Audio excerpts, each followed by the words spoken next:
welcome to this edition of the Living Wisely Show. I'm Allegra Hall. I'm your host today, and my guest is none other than the fabulous Sarah Jakes. Now, Sarah has written a book that had me just staying up all night to read it. I could not put this book down. It's called Lost and Found. Right here, I want you to go out, just take my word for it, go out and get this book, and then you read along, stop the tape, come back, and hear what she has to say to go along with this book. So Sarah, welcome to the show. Thank you, I'm so glad to be here. Well, I'm glad you were in the area. You know, I have bookmarked all kinds of, I was underlining, highlighting all through this book. I felt like your story was so transparent, it was so raw, I could feel your heart in every page of this book. Yeah.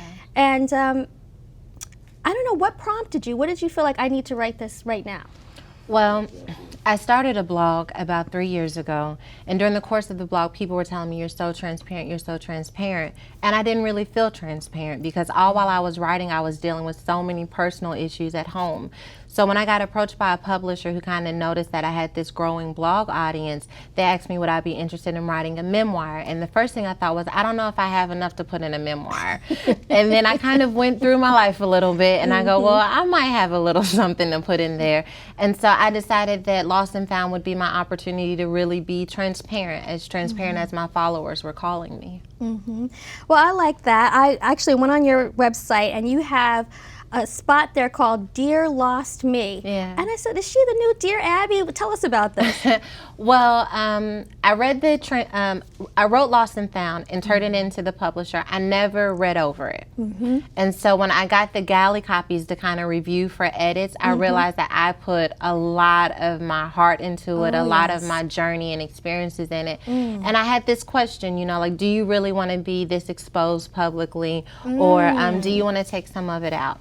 And so I decided that I would keep it all in there, but I wrote this blog that I would just write a letter to my lost self. Like, knowing all that you know now, what would you have told that girl? And so it started off Dear Lost Me, and it was just a blog for me. And then the closer it got to the book coming out, I asked my followers if they would do the same thing, to write a letter to their lost selves.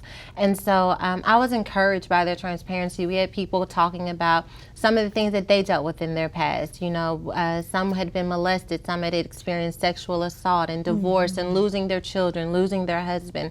We all had these wounds that we were still trying to heal. And so, but we had grown some and learned from it. And so we wrote these letters to our lost selves, and it kind of turned into a movement with the theme song and everything. Oh, I didn't know you have a theme song too. Yeah, Okay, Sheard actually sang it for me. And so one of my favorite parts of the course is I wrote a letter to the girl I used to be. You're much stronger than you believe. And so it's been an incredible experience to not one share my story, but to also see the power that others receive when they embrace who they were and acknowledge that they can't separate the two, that we are just as much our lost selves as we are our found selves. You know, when I was looking through your information and just going online and watching some of your videos and reading the book, a friend of mine actually during this time wrote to me on Facebook, someone I hadn't talked to in literally 20 years. Wow. And what she said is, Allegra, I want to apologize for something I did to you in college. You know, college years, okay? And it was something was really hurtful. And she apologized to me. You know, she's now gone on, I mean, she's a very well educated lady and taken on a new life. And I wrote to her, I said, listen, I was hurt then. I said, but the woman I am today is not the girl I was then. Yeah. So when I'm reading your book, I said, oh my gosh, I could see how you just transitioned through so much, and it seems like it was in 6 months, but this was years. Yeah, absolutely. I started the book when I grew up, when we moved from West Virginia to Dallas. I was 8 years old, and then the book kind of ends with me at 23, and I had made the decision to file for divorce and really wanted to take my life back. And it kind of ends there. And as a new chapter of my life now, as I get to sit and share with incredible people like yourself, I get to add more things for, you know, more chapters in my life. It's an excellent book. Excellent book. I want to actually get a couple of copies. One for my nieces, my niece, and like just a couple for my younger sisters to hold on to until they get of age and then they can read it. But I wanted to tell you, you say something in the book. You say you were not the ordinary church girl. Yeah. Now, see, I wasn't raised in church. I was actually raised a Muslim. Okay. Okay, until I came to the Lord at the age of 18 at college, and So I had a different life. So I was just thinking about how you grew up, in the church and the church life. And what do you mean that you're not the ordinary girl?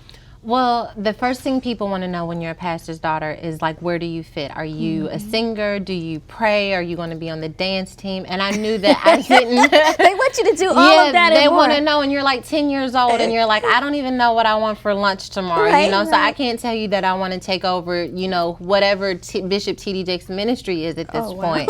And so I knew that I didn't fit because when all of my other friends kind of picked a group, picked a talent, I didn't have one. And so I was kind of content with being behind the scenes.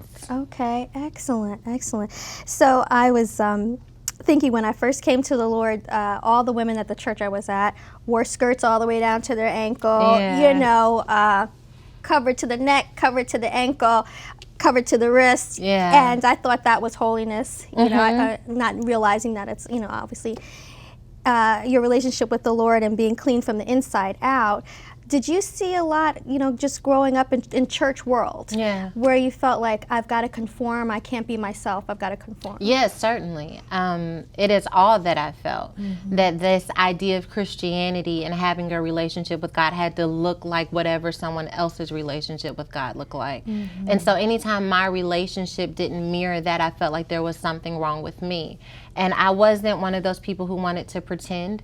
So I either had it or I didn't. And I didn't realize at that time that growing with God is a process, and that everyone has an individual relationship with God. Yes. And I think it's a disservice to people to say that in order to be a Christian, you have to look like this, you have to act like that. Because the reality is that God is too creative to make us one version of a Christian. And we limit who people can be. And really, I think in the long run, do a disservice to church because there's so much creativity that our generation and other generations have to offer, but because it doesn't look like tradition, we throw it away. And then those people find a place in the world and we cry, And so as I grew my platform and people started really gravitating towards me, I didn't want to do what had already been done before. I wanted to remain authentic and genuine in my process with God. And that doesn't mean that, wearing the dresses down to here and your skirts that is wrong.